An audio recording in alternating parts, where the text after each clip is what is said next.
ಇಂದೇ ಡೌನ್ಲೋಡ್ ಮಾಡಿ ಮತ್ತು ನಿಮ್ಮ ನೆಚ್ಚಿನ ಶೋಗಳನ್ನು ಆನಂದಿಸಿ.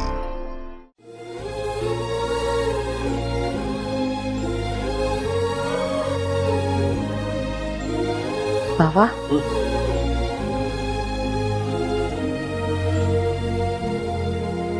ಏನ್ ಬಾವಾ ಬೆಳಗ್ಗೆಯಿಂದ ಏನೂ ತಿಂದಿಲ್ಲ, ಬರೀ ಮಜ್ಜಿಗೆ ಕುಡಿದು ಮಲ್ಕೋತೀನಿ ಅಂತ ಹೇಳ್ತಿದ್ದೀರಲ್ಲ. ನಾನು ಬೇಕಿದ್ರೆ ರಸಂ ರೆಡಿ ಮಾಡಿಬಿಡ್ತೀನಿ, ಒಂದು ಸ್ವಲ್ಪ ಊಟ ಮಾಡ್ಕೊಳ್ಳಿ ಬಾವಾ. ಬೇಡಮ್ಮ, ಈ ಮದುವೆ ಗೊತ್ತಾದಾಗಿಂದ ನನಗೇನೋ ಒಂಥರ ಆತಂಕ, ಊಟನೇ ಸೇರ್ತಾ ಇಲ್ಲ. ಮದುವೆ ಹೇಗಾಗುತ್ತೋ ಏನಾಗುತ್ತೋ ಅಂತ ಒಂದೇ ಸಮ ಆತಂಕ. ಆತಂಕನ? ಹಾಗೆಲ್ಲ ಏನೂ ಯೋಚನೆ ಮಾಡಬೇಡಿ ಬಾವಾ, ಎಲ್ಲ ಒಳ್ಳೇದೇ ಆಗುತ್ತೆ. ಅವರಿಬ್ರು ಹೊಂದಾಗ ಕಾಲ ಬಂದಿದೆ.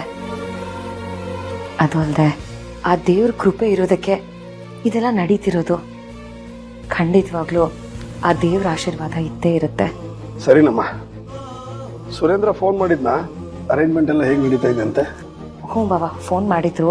ಅವ್ರು ಅಲ್ಲೇ ಇದ್ದು ಎಲ್ಲ ಅರೇಂಜ್ಮೆಂಟು ತುಂಬ ಚೆನ್ನಾಗಿ ನಡೀತಿದೆ, ನೀವೇನು ಯೋಚನೆ ಮಾಡಬಾರ್ದು ಅಂತ ಹೇಳಿದ್ದಾರೆ. ನಾನು ಯೋಚನೆ ಮಾಡಬಾರ್ದು, ಚಿಂತೆ ಮಾಡಬಾರ್ದು ಅಂತ ಅಂದ್ಕೊಂಡಷ್ಟು ಚಿಂತೆ ಜಾಸ್ತಿ ಆಗ್ತಾ ಇದೆಯಮ್ಮ. ಈ ಹಿಂದೆ ಶ್ರಾವಣಿ ಬಾಳಲ್ಲಿ ಏನು ನಡೀತು ಅನ್ನೋದು ನಮಗೆಲ್ಲ ಗೊತ್ತೇ ಇದೆ.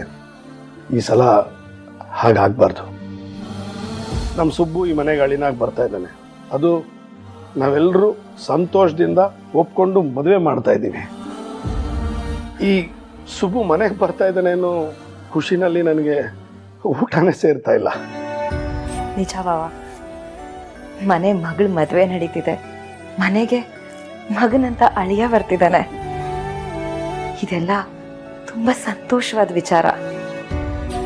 ನಮಗಂತೂ ತುಂಬ ಖುಷಿ ಇದೆ. ಆಮೇಲೆ ಶ್ರಾವಣಿಗೆ ಈ ಮದುವೆ ಇಷ್ಟ ಇದೆ ತಾನೆ? ಈ ವಿಚಾರನ ನೀವೇ ಶ್ರಾವಣಿ ಹತ್ರ ನೇರವಾಗಿ ಕೇಳ್ಬಿಟ್ರೆ ಚೆನ್ನಾಗಿರುತ್ತೆ ಬಾವಾ. ಶ್ರಾವಣಿ, ಶ್ರಾವಣಿ,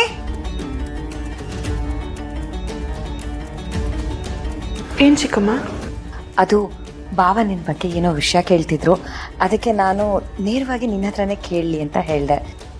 ಕೇಳಿ ಬಾವ. ಶ್ರಾವಣಿ, ನಿನ್ನ ಹತ್ರ ಒಂದು ಮುಖ್ಯವಾದ ವಿಷಯ ಕೇಳಬೇಕಿತ್ತಮ್ಮ. ಉತ್ತರ ಗೊತ್ತಿದ್ದು ಪ್ರಶ್ನೆ ಕೇಳ್ತಾ ಇದ್ದೀನಿ, ಅದು ನನ್ನ ಕರ್ತವ್ಯ. ನಿನಗೆ ಈ ಮದುವೆ ಇಷ್ಟನಾ?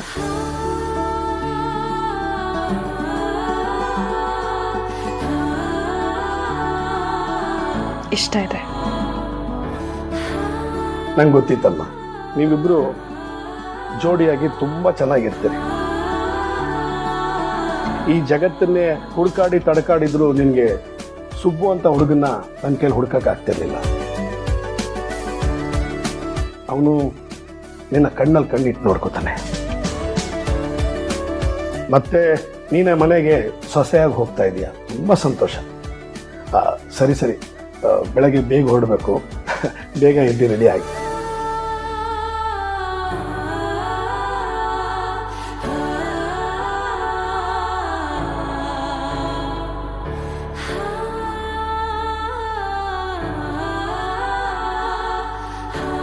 ಶ್ರಾವಣಿ, ಈಗ ನಿನಗೆ ಸಂತೋಷನಾ? ಭಾವ ನಿನ್ನ ನೇರವಾಗಿ ಮಾತು ಕೇಳಲಿ ಅಂತಾನೆ ನಿನ್ನ ಕರೆದೆ ನಾನು. ಅಪ್ಪ ನನ್ನ ಕೇಳಿದ ಹಾಗೆ ಸುಬ್ಬುನು ಕೇಳಿರ್ತಾರ?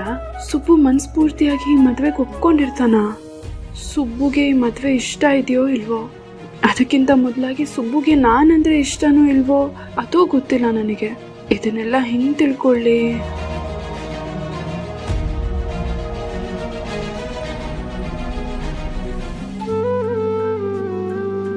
ಲೇ ವಿಶಾಲು, ನಾಳೆ ಪೂಜೆಗೆ ಏನೇನು ಬೇಕು ಅಂತ ಲಿಸ್ಟ್ ಮಾಡ್ಕೊಂಡಿದ್ದೆ ತಾನೆ?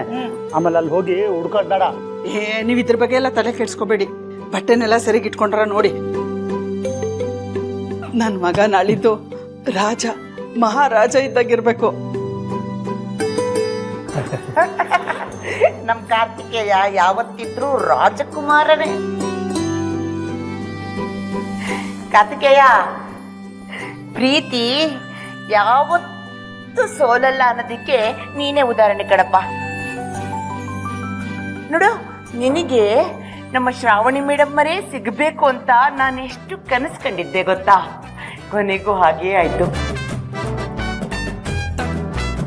ಹಾಗಂತ ನಿನ್ನ ಮನಸ್ಸಲ್ಲಿ ಏನಿದೆ ಅಂತ ಒಂದು ಮಾತು ಕೇಳದೆ ಹೋದ್ರೆ ತಪ್ಪಾಗತ್ತೆ. ಇಲ್ಲಾಂದ್ರೆ ನೀನು ನಾಳೆ ಹೊಸ ಮನೆ ಮೇಲೆ ಕೂತು ನನಗೆ ಮದುವೆ ಇಷ್ಟ ಇಲ್ಲ ಅಂದ್ಬಿಟ್ರೆ ನನ್ನ ಎದೆ ಒಡೆದೋಗ್ಬಿಡುತ್ತೆ ಕಾರ್ತಿಕೇಯ. ಕಾಂತಮ್ಮ ಬಿಡ್ತೋನ್ರಿ. ಅತ್ತೆ ಯಾಕೆ ಅಪಶಕನ ನುಡಿತಿದ್ದೀರಾ? ನನ್ನ ತಮ್ಮನಿಗೆ ಮದ್ವೆನೂ ಇಷ್ಟ ಇದೆ, ಶ್ರಾವಣಿ ಮೇಡಮ್ ಅವರಂದ್ರೂ ಇಷ್ಟ. ಆದ್ರೆ ಅದನ್ನ ಹೇಳ್ಕೊಳಕ್ಕೆ ಅವನಿಗೆ ಭಯ ಅಷ್ಟೇ. ನೋಡ ಸುಬ್ಬು, ಪ್ರೀತಿ ಹೇಳ್ಕೊಡೋದಕ್ಕೆ ಧೈರ್ಯ ಇಲ್ಲ ಅಂತಂದ್ರು ನಡೆದು ಹೋಗ್ಬಿಡುತ್ತೆ. ಆದ್ರೆ ಮದುವೆ ಆದ್ಮೇಲೆ ಸಂಸಾರ ಮಾಡೋದಕ್ಕೆ ಧೈರ್ಯ ಬೇಕಣೋ. ಆಗ್ಲೇನೆ ಹೆಂಡತಿ ಮುಂದೆ ಮಾತಾಡೋಷ್ಟು ಧೈರ್ಯ ಬರುತ್ತೆ. ಏನಂದ್ರಿ?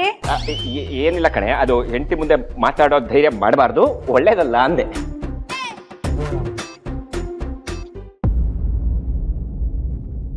ಕಾಂತಮ್ಮ ಹೇಳ್ತಿರೋದ್ರ ಬಗ್ಗೆ ನಾವು ಯೋಚನೆ ಮಾಡಬೇಕು.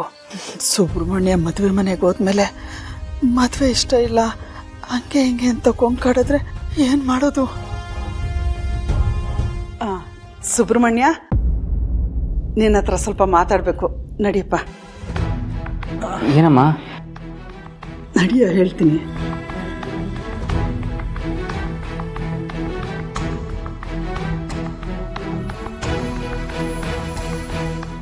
ಏನಮ್ಮ?